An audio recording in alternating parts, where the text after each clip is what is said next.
Hello everybody and welcome back to the channel. Today we're taking a look at Exceptional X-Men issue number 3. And so last we left off, Emma Frost had appeared and she was mind controlling our 3 new young mutants away from Kitty Pryde's door. And obviously Kitty comes out to confront Emma about this, and we learned that Emma's doing this because she has been sort of spying on Kitty Pryde and she's learned about these new mutants. And Emma says here, both when it comes to teaching and power set, I'm superior to you, so I think they should fall under my tutelage. And Emma also makes this comment that I thought was really interesting, and I wonder if it's Ewing saying anything about the current status quo of X-Men stuff, because Emma remarks about all the other mutants around falling into old patterns, and it's trite, it's boring, how unoriginal, and I don't know, I somewhat feel that way about some of the stories that we've gotten from the Ashes stuff. This one's my favorite so far that I've read, and the one that feels at least like I have more to latch on to, but I'm not too big a fan of some of the other stuff going on right now, so I don't know, just interesting. But obviously Kitty Pryde is pretty upset to learn that Emma has been telepathically spying on her, and as we saw in the past issue, Kitty even blacked out for a moment while driving because Emma was manipulating her mind, seeing into it, seeing what was going on. Then we see Emma Frost and Kitty Pryde get into this sort of verbal altercation. Kitty's frustrated with Emma's controlling tendencies is what she's saying, and Emma's sort of just dismissive of this, highlighting a contrast between their leadership styles. And you know, Kitty was sort of ambivalent towards teaching these new mutants.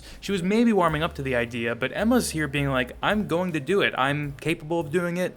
I want to help these kids. Unfortunately, the verbal altercation escalates and it turns into a physical altercation, and as Emma and Kitty continue fighting, it starts to get a little more serious and Emma has to, power up into her diamond form. But just as she does that, we get the roommate coming in. They're just sort of downstairs in the apartment complex, and she's just like, what are you guys doing? Can you please stop making a mess of this place? We are not going to get our security deposit back. And that sort of eases everyone for a second, and then we cut to them up in the actual apartment, seemingly now having a more cordial conversation about this. I do want to say here about this little scene, in defense of Emma Frost, and Emma Frost is my favorite X-Men character, she's my favorite Marvel character in general, so I'm gonna be an Emma Frost defender to my dying day. But, Emma is sort of like taking these kids here, it does look a little bad, but I would say that Emma is likely doing this because she knows Kitty Pryde so well. She has been spying on Kitty, she's been seeing Kitty's been struggling with a lot, and I think Emma did this because she knew it would be the most drastic and quickest way to actionize Kitty into being the best version of herself that she can be, and taking these young mutants under her wing. I think that logic tracks. Emma's a very pragmatic character, and when she has a goal like that, she will just do whatever it takes to achieve her goal. And speaking of her goal, when they're up there, she's like, okay, let's just get down to it. These children need mentorship, they need some guidance. And it's kind of funny, the kids are like, who even are you? And also, you just had us mind controlled like moments ago, and we get sort of a almost Tony Stark adjacent from the first Iron Man, playboy billionaire philanthropist type line from Emma Frost here, where she's like, yeah, I've been the headmistress, I've just been this powerful figure in mutant politics in general, Quiet Council, X-Men, all of this, here's my long resume. And I think there is some real credibility that comes with the things that she's listing off for those young mutants. This sort of, I think, eases their apprehension a little bit, and probably amplifies their awe a little bit too. And then they're like, wait, Kitty, you guys were just fighting, do you trust this person or not? And Kitty is like, okay, we kind of have a complicated relationship, but yes, ultimately I do trust Emma. Kitty is also like, well, yeah, Emma's also not lying when she says she's good. She actually is very good at teaching. And then Emma starts sort of pitching training facilities that she's been looking for these new mutants, and Kitty is like, whoa, I'm gonna push back against that idea. We are not gonna be whisking mutants away anymore just to some faraway place away from their friends and family, which this is a great quintessential Kitty move, standing her ground, rejecting the old ways of sort of that mutant paramilitary type thing that Charles Xavier had going on, that they sort of all had to grow up and experience. Fortunately, Kitty's roommate has a pretty good solution for them. They have nearby a converted warehouse into a ballet studio, or half ballet studio. I guess she said it wasn't finished, but I really love this detail because it feels like a subtle nod to some X-Men history, especially with Kitty's own past and the New Mutants dance classes with Stevie Hunter. I like that, it's a cool throwback. I like how that can kind of ground this new generation of mutants in something semi-familiar to us. But yeah, so far I've really liked the Kitty Pryde and Emma Frost interactions in this issue.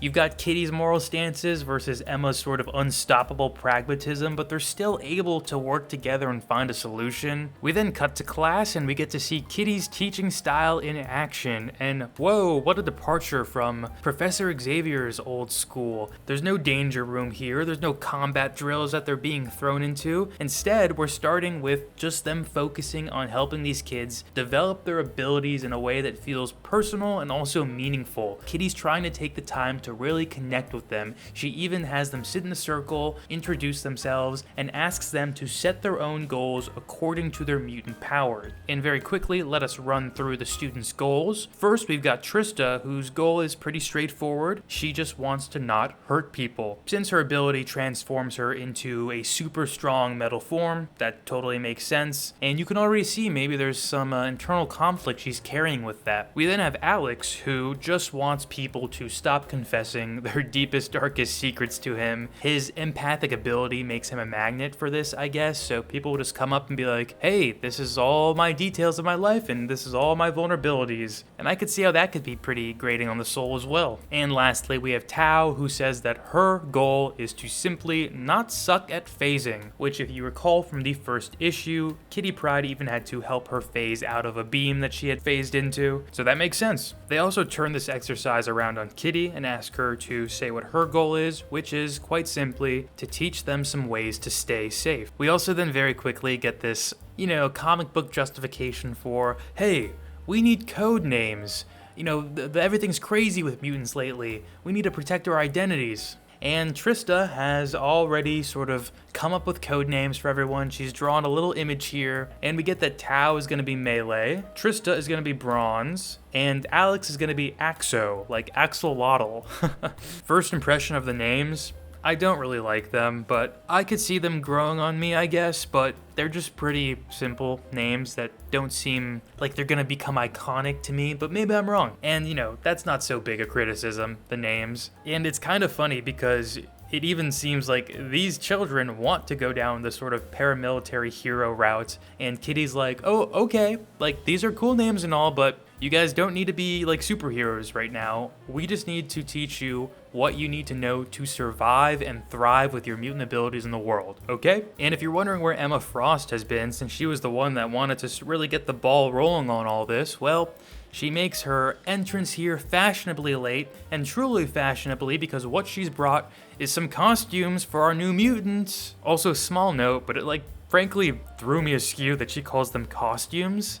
I don't know. I feel like they don't really call their hero outfits costumes. They just call them outfits or uniforms. And Kitty, again on the point they were sort of just discussing, is like, whoa, okay, I don't know if we should be having them in these outfits because that might encourage them to, sort of be superheroes and make them feel like a superhero team rather than just students who are learning. And I actually like Emma's point here. Again, you're just gonna hear me defending Emma no matter what, really, but I like her point that wearing them will have them take themselves more seriously. And I think there is some good psychology to that. I mean, when you put on your work uniform, you are in that mode. You've switched to work mode. Or even, let me say it like this, building off of costumes specifically, I've done a lot of theater in my life, and there is a pretty big difference between doing your rehearsals and, focusing all the acting and everything, but when you put on the costume, it really allows you to fully immerse yourself in it, and for many actors, it will suddenly click even harder, and their performance gets really elevated by that. But really, it's like nothing has changed. You're just taking it more seriously because you feel more imbued in it now. Anyway, Emma wins out here because obviously the children were also super excited to see some outfits. But then we kind of get this training montage and we see that Emma is actually very on board with the methodology which Kitty wants to use to teach them. We get her having this moment with Alex, her sort of letting him know how to quiet his mind and focus on his powers. And here we also learn that he can somewhat have these predictive abilities with his power because he follows the emotional through line of where someone's going, and normally those things follow in a pattern that is recognizable to him. So he can tell, for example, that Tao is about to knock something over because he saw the frustration. We also get this very brief but very nice exchange between Kitty and Trista that is sort of about exploring identity and perception and how we see ourselves versus how the world perceives us. And Trista says, she wants to be tender tender, soft, and easy on the world, and she wants the world to be easy on her. That really endears me towards her, honestly. I love the idealistic youth perspective, and I think it would resonate with a lot of people that she's longing for acceptance and peace. And I think the interesting thing they're building with Trista is that she currently feels like maybe her metal form contradicts that, but Kitty is trying to, help her focus on the self-acceptance aspect of that, and because of the conversation they have, Trista is able to activate her powers. Kitty also alludes to Colossus here, saying that someone she loves very much has powers that are very similar to Trista, and he is the most gentle person she knows. This is just a really nice, compassionate moment of mentorship, which is then interrupted by an attack, and basically they're under attack from these little goblin demon type things, and they're trying to fight against them until eventually Alex realizes, hey, something's not right with these, and he's the one that sort of uncovers, hey, this is the work of Emma Frost. This is all in our heads right now. And we then sort of get some more clashing between the methodology of Emma and Kitty. Seems that Emma isn't entirely on board with everything Kitty wants to do, because Emma thinks that this is the best way to prepare the young mutants for a very hostile world. And I do think, again, defending Emma here, we have to remember the important context of where we are in the Marvel Universe right now. Krakoa just basically blew up. The last Hellfire Gala, I really think it was quite a gratuitous comic. I was not a big fan of it, but it was quite the violent attack on mutants, and public sentiment for mutants also was extremely low, and I don't have my fingers on the pulse of what it currently really is in the Marvel Universe, but I would say even with the recovery of everyone realizing Orcus was bad, a lot of that stuff still probably stays really ingrained in people's subconsciouses. But of course you can't blame Kitty either here for wanting some stability and safety for these mutants, especially since they're adolescents. But before this can go too much further in the back and forth of Emma and Kitty, we get Bobby, Iceman, showing up here, so that's our cliffhanger for the end of this issue. And hey, we're all caught up on this comic now. So if you're interested in following this, be sure to subscribe to this channel, because when the next issue comes out, the very same day, I'm also going to upload a video just like this one. But so my overall thoughts on this issue in particular and the series so far, I think I'm really enjoying it now. We're getting into sort of the momentum of this slice of life story, and I'm curious to see where they're going to go with it and if it's going to get bigger. But these little nuanced things that they're exploring and the actual teaching methodology is actually super interesting to me, and I think it works, and I think it's actually probably something we've needed in some X-Men comics. Alright guys, I do want to know what you thought of this, so please leave a comment and let me know what you're thinking about Exceptional X-Men, how you're feeling about the series so far, and with that, you all have a great rest of your day.